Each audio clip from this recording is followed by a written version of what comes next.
Assalamualaikum warahmatullahi wabarakatuh. Perkenalkan, nama saya Nurul Huda. Saya adalah dosen program studi Rekayasa Perangkat Lunak Institut Teknologi Statistika dan Bisnis Muhammadiyah Semarang dengan NIDN 06200589. Saya dengan ini menyampaikan pernyataan diri sebagai bagian dari pelaksanaan unjuk kerja Tridharma Perguruan Tinggi bidang pengajaran dalam rangka sertifikasi dosen gelombang 1 tahun 2025 yang diselenggarakan oleh Kementerian Pendidikan Tinggi, Sains dan Teknologi. Mata kuliah yang saya ampu yaitu Algoritma dan Struktur Data dengan beban SKS 3 SKS terdiri dari 2 SKS teori dan 1 SKS praktikum. Mata kuliah ini termasuk ke dalam mata kuliah inti program studi dan diberikan pada semester kedua. Mata kuliah ini dirancang untuk membekali mahasiswa dengan kemampuan memahami, merancang, serta mengimplementasikan algoritma dan struktur data secara efisien yang menjadi fondasi penting dalam pengembangan perangkat lunak. Penetapan kurikulum Outcome Based Education atau OBE menjadi prinsip utama dalam proses pembelajaran. Setiap aktivitas pembelajaran diarahkan dengan mendukung ketercapaian pembelajaran lulusan atau CPL dan capaian pembelajaran mata kuliah atau CPMK yang telah dirumuskan dalam dokumen RPS dan divalidasi oleh koordinator mata kuliah. Adapun CPMK dari mata kuliah Algoritma dan Struktur Data mencakup mahasiswa mampu memahami prinsip dasar dan notasi algoritma. Mahasiswa mampu membedakan berbagai jenis struktur data dan algoritma. Mahasiswa mampu mengimplementasikan algoritma searching dan sorting. Mahasiswa mampu menganalisis efisiensi algoritma berdasarkan kompleksitas waktu. Proses pembelajaran menetapkan pendekatan student-centered learning dan project-based learning. Seluruh kegiatan pembelajaran mengacu pada model DIA, yaitu Delivery, Interaction, and Assessment, di mana delivery dilakukan melalui tatap muka, LMS yang menggunakan Google Classroom, dan media pendukung lainnya seperti video dan juga presentasi interaktif. Interaction di sini dikembangkan melalui diskusi, tanya jawab, dan kerja kelompok kolaboratif. Lalu assessment berbasis eviden dan terukur sesuai dengan karakteristik OBE itu sendiri. Penilaian dilakukan secara sistematis melalui rubrik penilaian berbasis ketercapaian capaian pembelajaran, yaitu terdiri dari kuis formatif mingguan, kemudian untuk mengukur pemahaman soal yang merupakan pengukuran CPMK 1 dan 2, kemudian tugas individu dan praktikum sebagai bentuk aplikasi dan struktur data dan algoritma. Lalu proyek mini atau project base berdasarkan studi kasus tertentu untuk mengukur keterampilan implementasi dan analisa efisiensi algoritma, yaitu untuk CPMK 3 dan 4. Kemudian ada UTS dan UAS, masing-masing bobot penilaian 20% untuk mengevaluasi capaian pemahaman dan keterampilan secara menyeluruh. Penilaian dilengkapi dengan rubrik yang terstruktur dan hasilnya diberikan kembali kepada mahasiswa sebagai umpan balik konstruktif guna mendukung peningkatan kualitas pembelajaran dan pencapaian CPL. Referensi yang digunakan untuk mata kuliah Algoritma dan Struktur Data adalah Corman, Teiserson, Rivers, and Stein, yaitu Introduction and Algorithm. Kemudian ada Data Structures and Algorithm Analysis by Weiss. Kemudian juga Goodrich et al. Data Structures and Algorithm in Python. Dan selain itu juga jurnal ilmiah atau artikel ilmiah sebagai penunjang keterbatasan dari materi itu sendiri.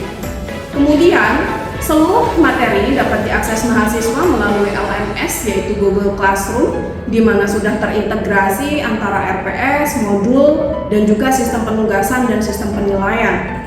Mata kuliah ini tidak hanya mengasah aspek kognitif mahasiswa, tetapi juga menumbuhkan kemampuan kolaboratif, logika analitik, atau pemecahan masalah komputasional yang sangat dibutuhkan di era transformasi digital. Kemudian setelah penjelasan awal mengenai struktur, tujuan, dan pendekatan pembelajaran berbasis OBE, Dalam mata kuliah ini selanjutnya saya mengundang Anda untuk menyimak video pembelajaran di kelas yang akan membahas secara lebih rinci materi pertemuan ke-10 yaitu algoritma searching. Melalui video tersebut, saya akan menjelaskan konsep, implementasi kode, hingga analisis efisiensi algoritma searching berbasis studi kasus yang relevan. Mari kita lanjutkan ke sesi pembelajaran utama. Assalamualaikum warahmatullahi wabarakatuh. Bismillahirrahmanirrahim. Assalamualaikum warahmatullahi wabarakatuh. Waalaikumsalam warahmatullahi wabarakatuh. Apa kabar? Sehat? Ada yang masih sakit? Anak Mapala kemarin yang habis hiking aman? Aman. Kakinya aman? Aman. Hatinya nggak aman? Enggak. Oke, kita hari ini ketemu di pertemuan ke berapa ya? Ke-10 ya? Kita akan masuk ke materi algoritma searching, tetapi sebelum dimulai seperti biasa mari kita berdoa bersama-sama dan melanjutkan hafalan surat pendek sampai surat apa hari ini? Surat Al-Duha. Oke, hari ini akan dipimpin oleh Mbak Citra. Silakan Mbak Citra, boleh dimulai. Bismillahirrahmanirrahim.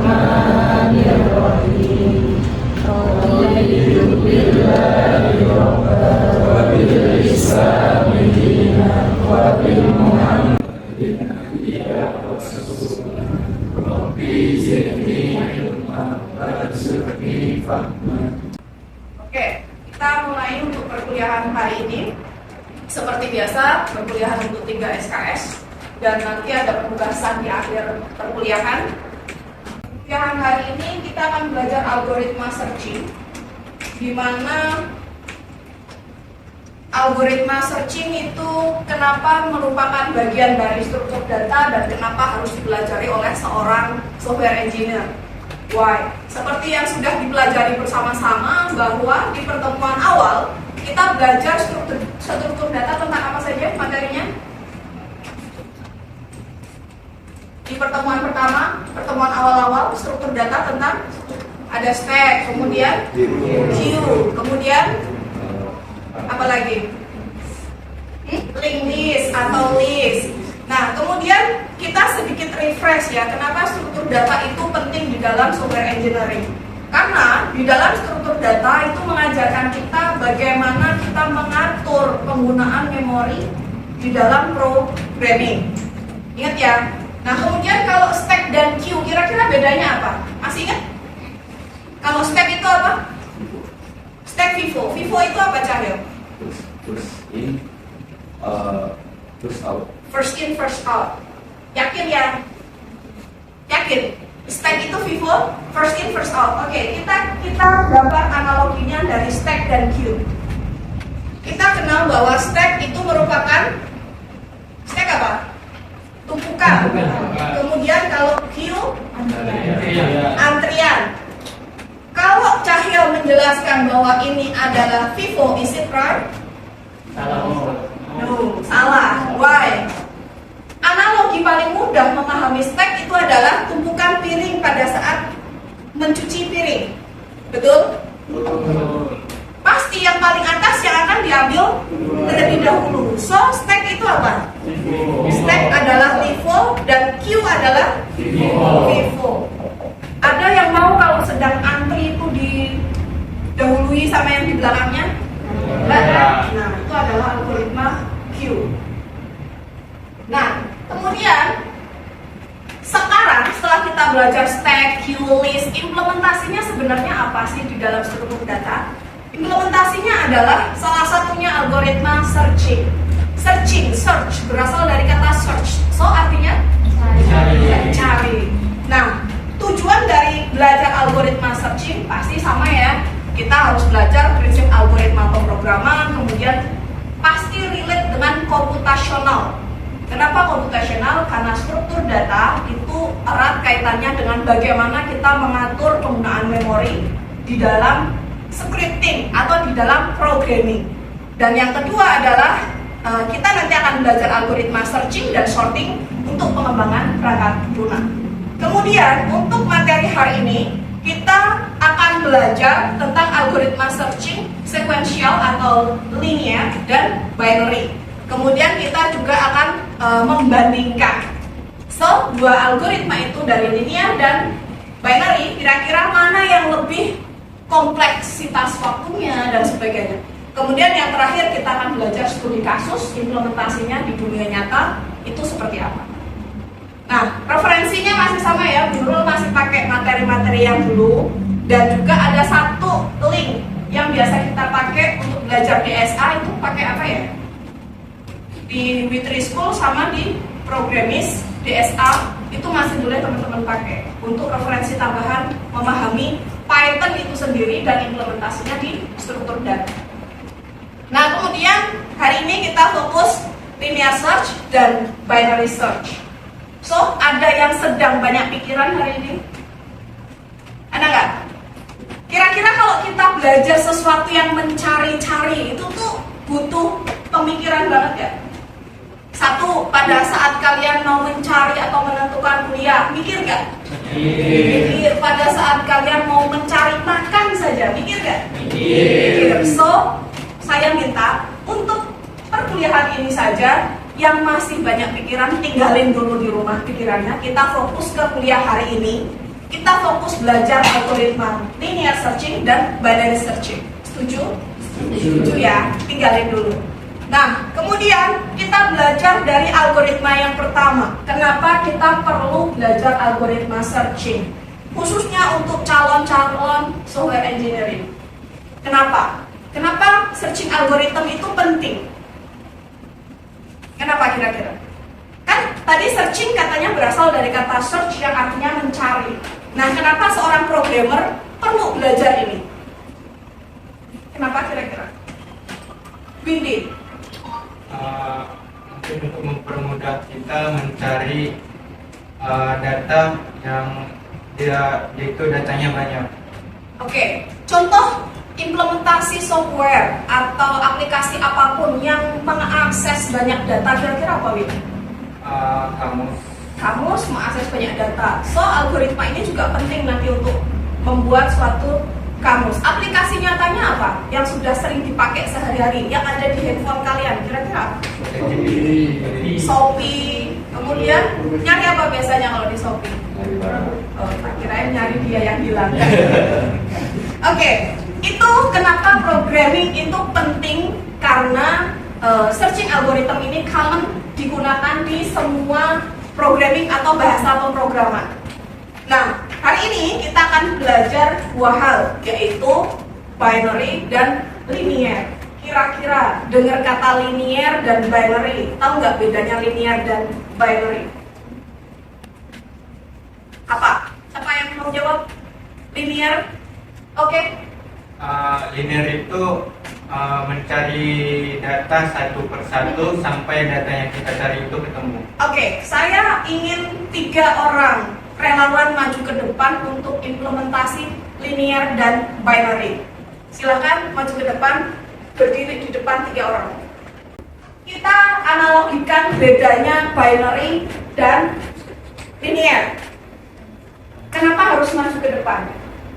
Contoh, soalnya adalah saya mau nyari Windy itu ada di mana? Ingat pelajaran array, masih ingat ya? Indeksnya dimulai dari indeks keberapa? 0. So, Cahyo ada di indeks berapa? 0. Kemudian Rafiki? 1. Dan Windy? Indeks kedua. Lengthnya adalah? Lengthnya berapa? Lengthnya 3, pintar. Nah, kemudian saya mau nyari Windy. Windy itu ada di mana? Implementasi dari algoritma searching dengan linear, tadi Windy menjelaskan, Bu, kalau linear itu dicari satu persatu.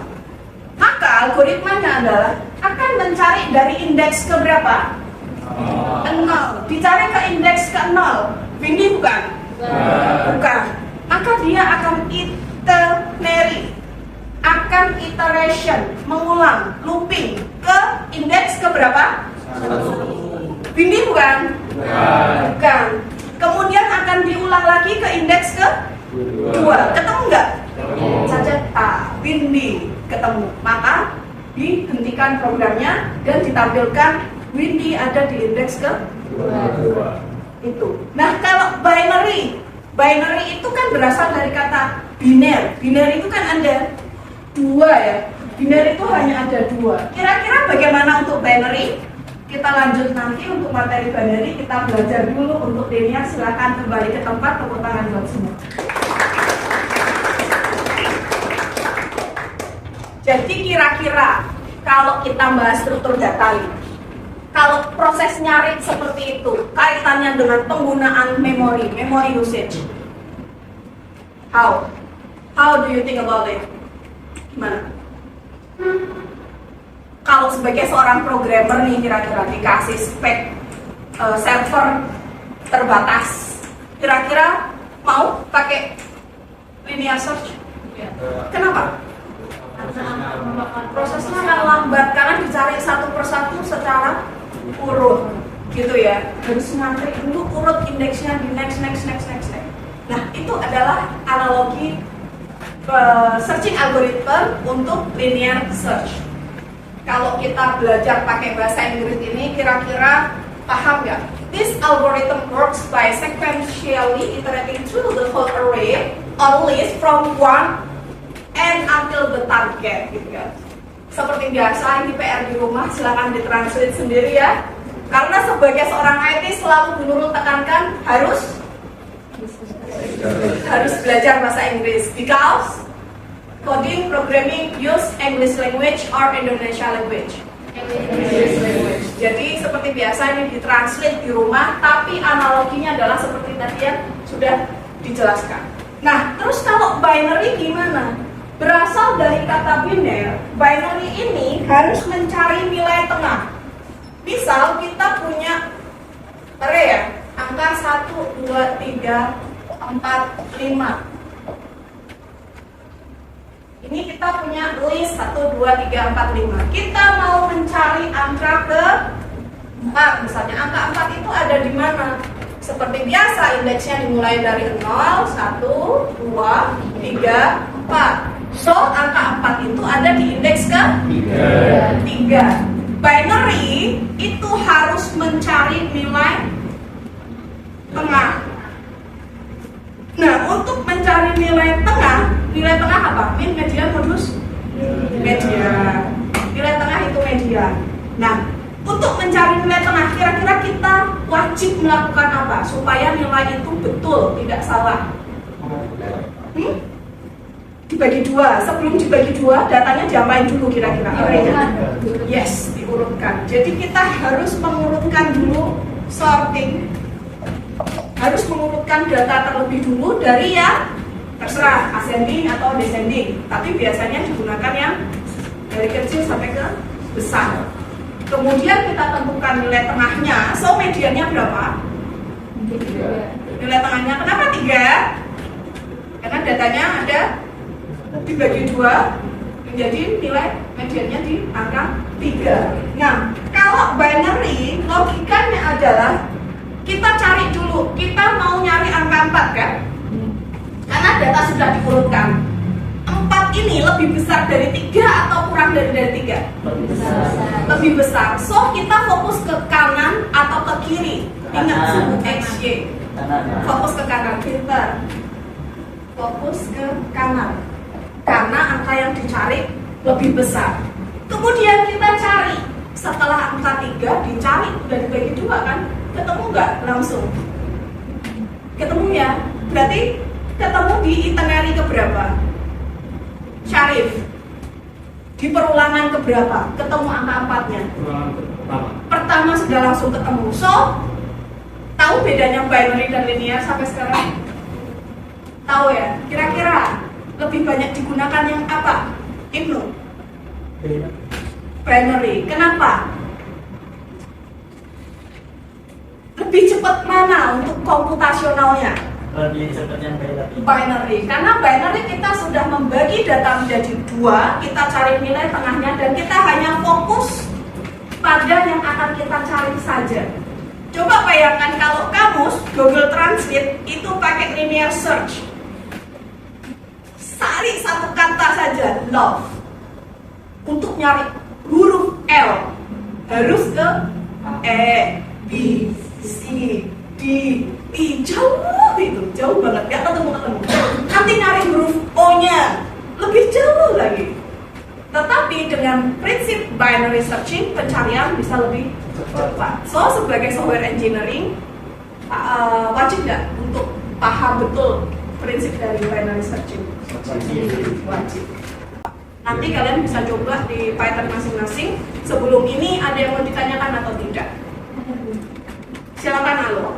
Izin bertanya, Bu, untuk berarti perbedaan yang paling jelas dari linear search and binary search itu ada pada memorinya ya? Ya, betul. Karena di dalam binary maupun linear bisa dibayangkan kalau data kita banyak ya, seperti tadi yang Bibi jelaskan bahwa datanya itu sangat banyak, Bu. Kalau kita pakai binary itu nanti struktur data atau searching itu dipakai untuk mencari data yang banyak. Kalau datanya sedikit nyari gampang gitu kan. Tapi data ribuan, ada yang nggak pakai AI, ada yang belum pernah pakai ChatGPT? Ada? Oh, ChatGPT cepet apa enggak? Cepet kan? Kalian nyari apa aja ada di sana gitu kan? Nah, itu algoritma searching yang digunakan itu contoh dari penggunaan implementasi dari binary searching. Sebagai seorang ahli atau sebagai seorang programmer, software engineer, kalian harus paham itu karena penggunaan algoritma yang tepat erat kaitannya dengan computational cost atau biaya yang akan dihabiskan dipakai untuk penggunaan ini. Silakan nanti nih teman-teman bisa praktek ini ya, script code di Python masing-masing dan dijalankan programnya. Nanti dilihat hasilnya seperti apa dan dibedakan dengan yang binary. Nanti diukur kira-kira waktu penggunaannya pada pakai linear dan saat penggunaan pakai binary itu seperti apa. Mau dicoba sekarang? Sudah ada yang mencoba atau modul ini kan sudah diberikan ya di Google Classroom ya. Materi sudah Bu Nurul akses sudah upload semua di Google Classroom. Ada yang sudah mencoba di rumah mungkin? Mbak Citra sudah ya? Sudah dicoba di rumah ya? Untuk materinya sama dan sekarang kita latihan soal ya, latihan soal yang bisa di take home, kalian bisa bawa ke rumah. Kira-kira algoritma searching itu dari binary dan linear itu implementasinya itu apa? Boleh pakai C++ juga karena di materi algoritma dan pemrograman kita pakai C++. Tapi teman-teman kangen atau lebih nyaman pakai Python atau C++? Python sih, karena sekarang hampir semua software house ya, karena sekarang zamannya AI, Python ini masih jadi bahasa pemrograman yang ya, paling banyak digunakan untuk saat ini. Nah, silakan buat satu program sederhana untuk implementasi linear search dan binary search. Nah, sekarang kita diskusi. Kira-kira mau membuat program apa untuk implementasi penugasan? Dari baris sebelah sana. Oh, kalau saya itu Oxbuster.id. Jadi sebuah aplikasi untuk menemukan bahwa berita yang beredar Oke, sentiment analysis ya. itu part of text mining, bagus. Itu bisa digunakan juga untuk riset tugas akhir ya. Siap. Karena di sentiment analysis itu part of NLP, Natural Language Process, programming. Nah, itu bisa mengambil data misalnya dari Twitter. Twitter nggak ada ya sekarang. Sekarang pakainya apa? X ya. Ya, itu ngambil data terus kita cek apakah sentiment analysis yang misal nih upload fotonya Rian ini lebih banyak yang positif komen atau negatif komen gitu kan. Nah, itu boleh dipakai untuk implementasinya. Selain itu mungkin sebelah sini mau membuat project apa? E-commerce untuk apa? Di pencarian apa? Pencarian produknya. Oke, good job. Boleh silakan digunakan. Kira-kira mau pakai linear atau binary? Semua pakai binary. Tapi ingat ya, kalau secara mudah, lebih mudah linear atau binary sih?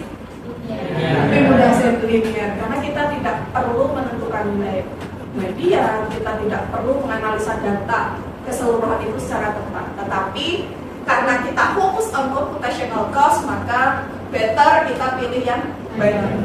Nah, kemudian data listnya minimal 20 atau 50. Bersedia bikin kamus bahasa daerah asal nggak? Dari asal mana? Oke, berarti saya pengen tahu horas itu artinya apa gitu kan. Selain horas, saya tahu ada bahasa Inang. Betul nggak? Inang itu artinya apa? Nah, berarti saya boleh dipanggil Inang. Kalau ibu guru, ibu dosen itu panggilnya juga Inang. Oh, itu Inang bahasa formal ya di Batak ya? Enggak formal juga Bu, tapi misalnya itu kalau yang Bataknya masih pakai banget itu biasanya manggilnya Inang. Oh, oke. Ya, oke. Kita seru ya. Minggu depan kita nanti akan belajar bahasa Batak, bahasa Jawa. Mau belajar bahasa Jawa juga kan pastinya. Siapa tahu dapat jodoh orang Jawa kan? Ya, oke. Nanti kita belajar bahasa Batak, bahasa Jawa. Kita belajar sentiment analysis. Kemudian kita belajar searching atau menentukan algoritma mencari produk dengan cepat itu seperti apa.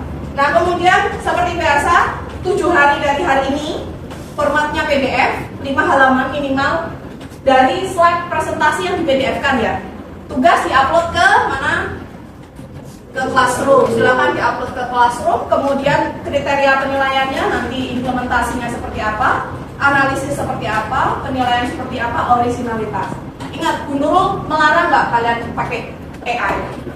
Tidak, but gunakan as an asisten, bukan sebagai robot yang mengerjakan tugas kalian. Karena screening bahasa AI mudah banget dipahami pada saat kalian gunain ChatGPT, itu terlalu perfect untuk kalian gitu. Jadi ketahuan banget bahasanya. So, tetap ya, tugas kita adalah tidak lupa 4C yang saya selalu tanamkan sebenarnya untuk menjadi mahasiswa yang berdampak atau mahasiswa yang nantinya siap untuk kerja. Pertama ada communication, mahasiswa harus aktif bisa berkomunikasi. Kemudian yang kedua ada critical thinking. Apa itu? Berpikir kritis. Kira-kira kalau otak kita dipakai buat copy paste terus ChatGPT, bisa nggak critical thinking? Enggak. Kemudian apa lagi kira-kira? Ada C lagi, kreatif, betul. Tadi ada bisik-bisik kreatif gitu. Tapi lirik banget siapa ya? Dari sebelah sini ya, siapa? Jadi kreatif, menjadi mahasiswa yang kreatif. Dan yang terakhir apa? Kolaboratif. Can a software engineer working by herself or themselves or itself? Bisa nggak? Nggak bisa kan?